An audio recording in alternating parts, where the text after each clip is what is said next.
স্বামী আলীকে ডাক দিয়ে বলেন, স্বামী গো, আমি যখন মৃত্যুবরণ করব, আমি দুনিয়াতে বেশি দিন থাকবো না, আমার মৃত্যুর সময় চলে আসছে। তবে তোমার কাছে আমার অনুরোধ, আমি যখন মৃত্যুবরণ করব তখন বেশি সংখ্যক লোককে খবর দিবা না, অল্প সংখ্যক লোকদেরকে খবর দিবা। কেননা সবাই যদি এসে জড়ো হয়, আমাকে দেখে তারা মনে করবে যে ফাতেমা এতটুকু লম্বা ছিল, এতটা মোটা ছিল, এরকমের ছিল। কেননা বেশি সংখ্যক লোককে দাওয়াত দিবে না এবং আমাকে গভীর রজনীতে দাপন কাপনের কাজ করবে এবং অল্প সংখ্যক লোকদেরকে খবর দিবে। হযরত আলী রাদিয়াল্লাহু তাআলা আনহু ফাতেমার এই কথা অনুযায়ী ফাতেমা রাদিয়াল্লাহু তাআলা আনহু যখন মৃত্যুবরণ করলেন, তখন তিনি বেশি সংখ্যক লোকদেরকে খবর দিলেন না, অল্প সংখ্যক লোকদেরকে খবর দিলেন। এই হিসাবে কয়জনকে দেখা যায়? লক্ষ লক্ষ মানুষ। আসলে দেখা যায় রাসূলের বিধিবিধান মোটেও নাই, কোনো সার আনারও কোনো কাজ হবে না।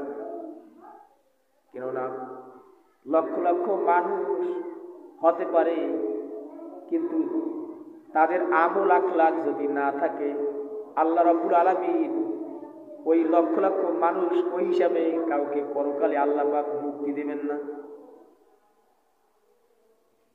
কেননা আল্লাহর কাছে সবচাইতে মূল্য ওই ব্যক্তির, যেই ব্যক্তি আল্লাহ পাকের হুকুমগুলি পুঙ্খানুপুঙ্খরূপে মেনে চলে।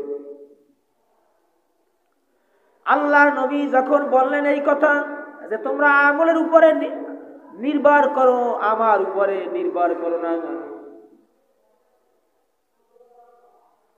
ফাতেমা রাদিয়াল্লাহু তাআলা আনহু ওই কথাটা তিনি স্মরণ করলেন।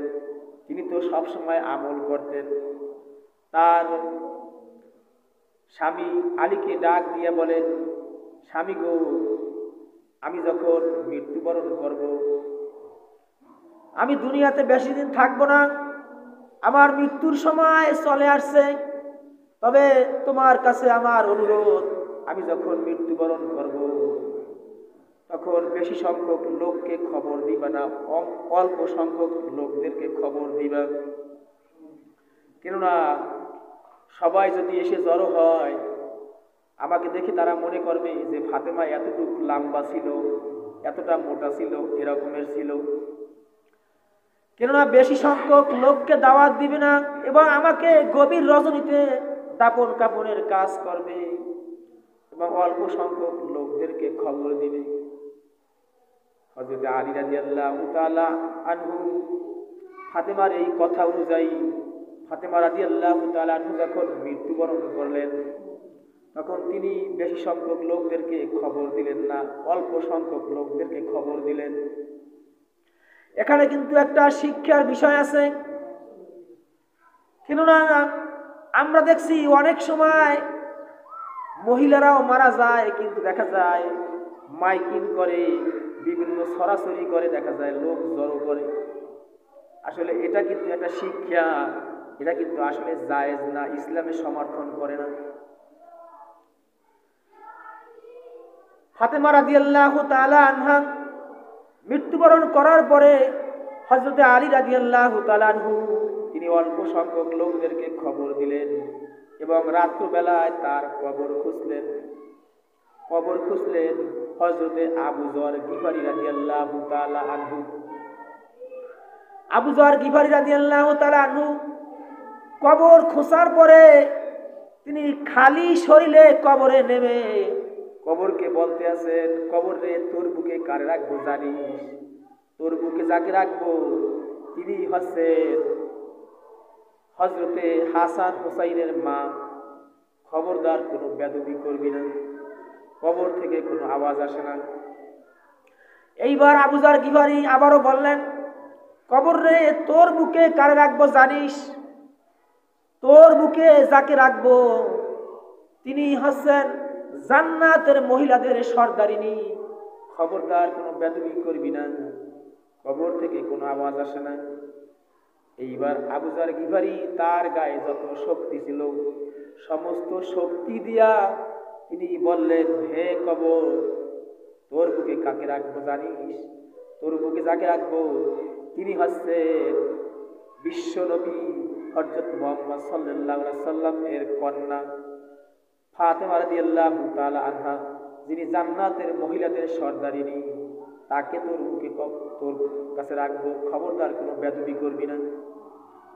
এইবার কবর থেকে মানুষের মতো গম্ভীর আওয়াজে শব্দ আসলো, আবু যার গিফারি শোনো, আমি হাসান হোসাইনের মা, আমি চিনি না। আলীর স্ত্রী হিসাবে আমি চিনি না। জান্নাতের মহিলাদের সর্দারি হিসাবে আমি চিনি না। বিশ্বনবীর জননী হিসাবে আমি চিনি না।